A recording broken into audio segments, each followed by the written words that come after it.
của đài VBS Canada. Hôm nay là ngày mùng 1 tháng 10. Diễm Hương đang có mặt tại tượng đài thuyền nhân Việt Nam ở thành phố Mississauga thuộc tỉnh bang Ontario, Canada. Cái tượng đài thì chúng ta còn có những cái bia bên đây để ghi lại ý nghĩa, vai trò, lịch sử của bức tượng này.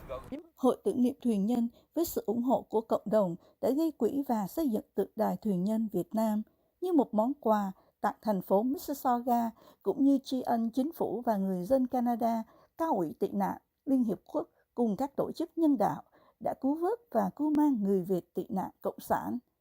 Và cũng để tưởng nhớ đến hơn nửa triệu người Việt đã chết trên con đường vượt biển vượt biên đầy máu và nước mắt để tìm tự do và nhân quyền. Đây cũng là ấn tích lịch sử để các thế hệ sau của người Việt cũng như các sắc dân khác hiểu rõ thảm trạng thuyền nhân đã khiến người Việt phải tha hương tại Canada cũng như khắp nơi trên.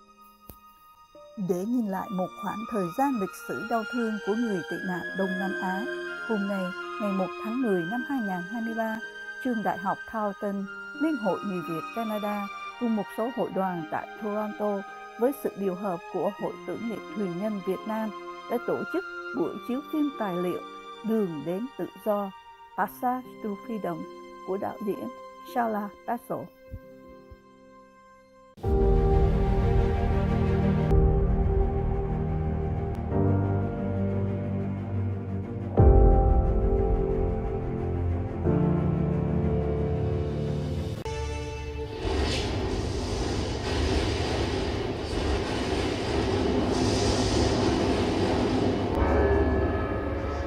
The Vietnam War was long, tragic, costly, and cruel, but eventually spread west into the neighboring countries of Cambodia and Laos. Between 1975 and 1985, some 2 million Vietnamese, Cambodians, and Laotians fled their countries, making harrowing escapes by boat or overland, only to end up in desperate refugee camps. Some 200,000 of them would eventually, miraculously, make it to Canada.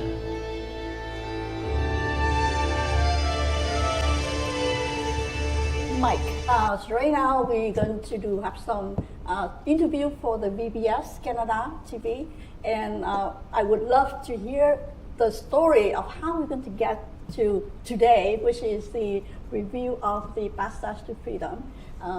And I will start with you first, Mike.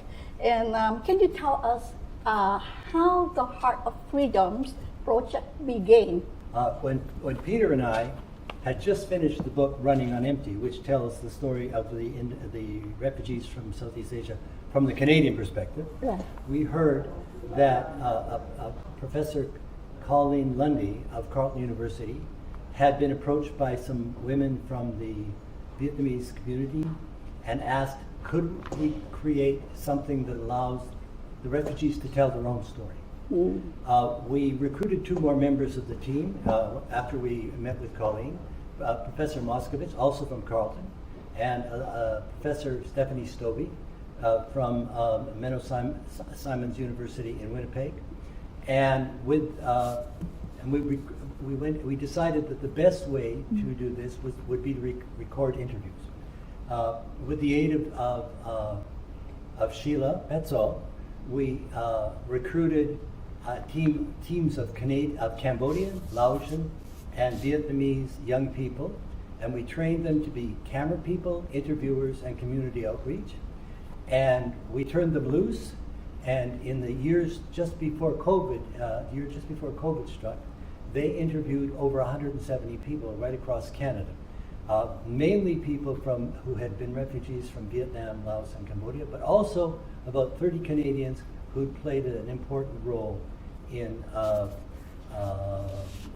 bringing the people to Canada and welcoming them and helping them get established here. Once we had those interviews in the can, as they say, Sheila began to work on a documentary, which we will be reviewing today, to tell the story as only video and film can of what was happening to the people, why they fled, that experience, life in the refugee camps, and then what happened when they got to Canada, from the start up to now. Very, very powerful. So that went on. Around the same time, our colleague from Winnipeg, Stephanie Stobie, created a traveling exhibition, which has already been in Ottawa, and it is now in Halifax. It'll be going to the prairies after Christmas, and it'll be coming to Toronto and Western Ontario and Montreal later next year and into next year. We also have another colleague who's working on materials for use in high schools and universities, so that people can get a project in say grade 10 or 11 and look at the interviews, look at the film, look at the exhibition, and create their own interpretations of what happens. And finally, Peter and I, along with Dr. Lundy and Dr. Moskowitz and Dr. Stobie, are working on a book now. And we're very proud to say that McGill Queen's University Press, that published the first book, is also publishing this one. And we've reached the stage where the book is written. It's now been reviewed by people who've given us a lot of ideas about how to make it better. Some not so good, but all which we will deal with. And so we're hoping to be able to launch the book possibly this time next year. Beautiful. So how long has the whole process been going? Well, I'm almost 80 years old now, so I think it's been about 6 years. Yes. Yeah, Wow, it's about 6 years. interesting. Yeah. Right. I mean, this is a very big project. It is. You know, to first of all interview 170 people It's true. across the country. One of the things that makes our projects so valid is that we have a managing committee that includes people from the Vietnamese, Laotian, and Cambodian diasporas in Canada, who provide us with guidance Beautiful. and make sure that we are telling the story in a way that they can relate to. And so that's been a very exciting part of it. Well, But I love man, that it's part. taken a long of it. time. Yeah, but I love that part because like you go into the community, you get input from the community, and then it portrays. And our what things, interviewers are right? from the community. It's true. It's true. So that is really beautiful. So the project has really deep roots in the community, and we did this project for the communities, Beautiful. not for ourselves, but for the community. Thank you so much on behalf of the community. I love it, right? So I think you already mentioned what the different products of classroom integrating already. So I'm going to turn to Shala for her part. And Shala is, as Mike just mentioned, she is the director of the Passage of Freedom, which we're going to view it today.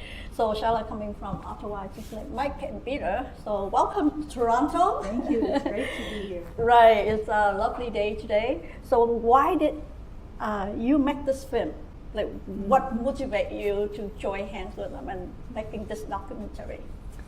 Well, first of all, let me say it's been a complete honor and privilege to be part of this project. I made this film primarily because it's a really important story, and it's one that should be remembered, never forgotten. It needs to be on the public record. And I think it's important. It's really important for Vietnamese people who made it here, Cambodians and Laotians as well who made it here, but equally really important for Canadians to hear this story. It's a really important story about who we are and who we can be. Right. And so that's why I think that was what motivated me the most. It's a very powerful story of resilience and courage and what we can do if we work together. It's also really important now, I think, because of the time we live in. There are refugees around the world who still need attention. And maybe this is an example of how we can all help in some way. Mhm. And I have to say that we don't often hear Mhm. positive stories about the government and civil service and politicians and so forth, but all of those people at that time in the 1980s and 90s did a remarkable job. And I think we need to give them credit for that. Yeah, we owe everything to Canada, and as we have seen the monument, the Vietnamese, most people monument outside, right where we are here. This is what we want to show the total appreciation of the Vietnamese community to the government of Canada, the people of Canada, and all the organizations that who help to bring us or give us a second chance, second chance at life. And The other thing is that this is, I think to date, still the most successful immigration refugee story in Canada. Mhm. So we have some really important lessons to learn and to share for the future. Mhm. And all these people came forward with their stories. It took great courage to tell some of these really difficult stories. And so I just appreciate them so much. Thank you. And what was the most difficult part of the process? I know that it's not easy, but what you consider is the most difficult part of that? The most difficult part was watching so many of these interviews. Right.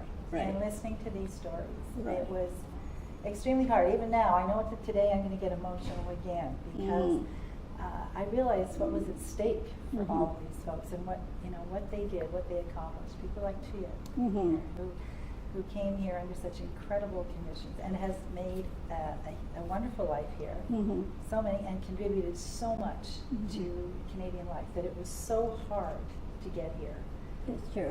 It was really hard to watch that. Right. But so, a very rewarding experience, let me tell you. Thank you so much, and I couldn't wait to watch, viewing the movie today. And I think everybody at home, if you haven't got a chance to see it, hopefully one day you'll be able to see it on whether a website or another event that we're going to schedule. And I understand they're going to go around Montreal next week or something, right? And around the different location in Canada. So hopefully everybody have a chance to view it and show it to your next generation, which is your children, right, or your grandchildren. So now I turn to QUcuộc because Charlotte just mentioned about she is basically both people, really the both people, and she was interviewed in the process, and she here to tell us her story. So QUcuộc, why do you decide to participate in the oral history project? The reason I decided to take the oral interview project because I think it is very important to let people know, not only people now, but for many generations to come, the reason why I'm here. The reason maybe one day their grandmother or great-grandmother is here. To me, it's very important because you cannot let the history pass away. You have to keep it alive. And so that's why I think it is important. Not only that, it is also to let people know what communism regime, the suffering that the communism regime did to people's life. And hopefully that is something that we can prevent. Usually whatever in the past, we can learn from it and prevent it. Just want to let the Canadian people know that their generosity to get the refugee people here in Canada is worth every effort. Their generosity, their supportive, that also give me the opportunity to contribute to the country that give me a second chance. So how do you feel about the interview process? Honestly, the interview process remind me a lot of what I went through. Sometimes the pain you don't want to remember, but this forces you to recall and make sure that the next generation would be able to understand why, and so that in a way, I feel that I don't have to keep it all in here. It is out there to share with many people, to share the experience, to share the pain and suffering that a lot of people going through. Also that we did not forget the one who never made it, the one who sacrificed for me to have perfect, like complete body today, because a lot of people went through the war, they never have the chance to tell the story that I'm telling them today. Beautiful. Thank you so much for sharing your feeling. Now I turn to Peter Daszynski.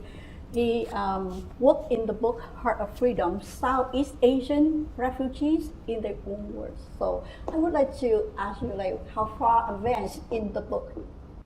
Perhaps I'll change my answer a little bit and refer to THUY's interview, her words that she just pronounced. It was quite touching for me to arrive at the Boat People Monument outside of this beautiful library building and see, and there she was. And of course, she didn't recognize me. I don't think she's ever seen me, but I know her. I know her very, very well. How do I know her very well? Sheila's film was very, very good, and she focused on a lot of things that I hope people will do the same. But the book attempts to distill all of the interviews and make a kind of sense of them. And after 3 years of hard work, it was very hard work, the final draft of the manuscript of the Hearts of Freedom, Southeast Asian Refugees in Their Own Words, has been written and submitted to McGill Queen's University Press. McGill Queen's is one of Canada's most prominent academic publishers. We have received 3 professional peer reviews of the book. All 3 agree that this is an important book that should be published. The 5 authors now face the hard work of editing the manuscript to include a range of positive suggestions and sometimes tough suggestions by the peer reviewers. The previous book dealing with Southeast Asia refugees in Canada was running on empty, published in 2017, also by McGill Queen's University Press, and it focused on the Canadian experience in selecting the refugees and resettling them in Canada. The new books, this book's main themes are the refugees' tribulations in Southeast Asia and the resettlement and integration in Canada as experienced by the refugees themselves and expressed in often very emotional terms through oral interviews. The heroes of the book are over 140 Vietnamese, Cambodian, and Laotian Canadians, of whom over 80 are Vietnamese. These are former refugees, interviewed coast to coast in Canada. It is their stories that the book preserves for future generations. Beautiful. Thank you so much for all your Dự contributions án Heart today. of Freedom đã thực hiện 175 cuộc phỏng vấn tại 14 thành phố và có cuộc triển lãm di động khắp Canada.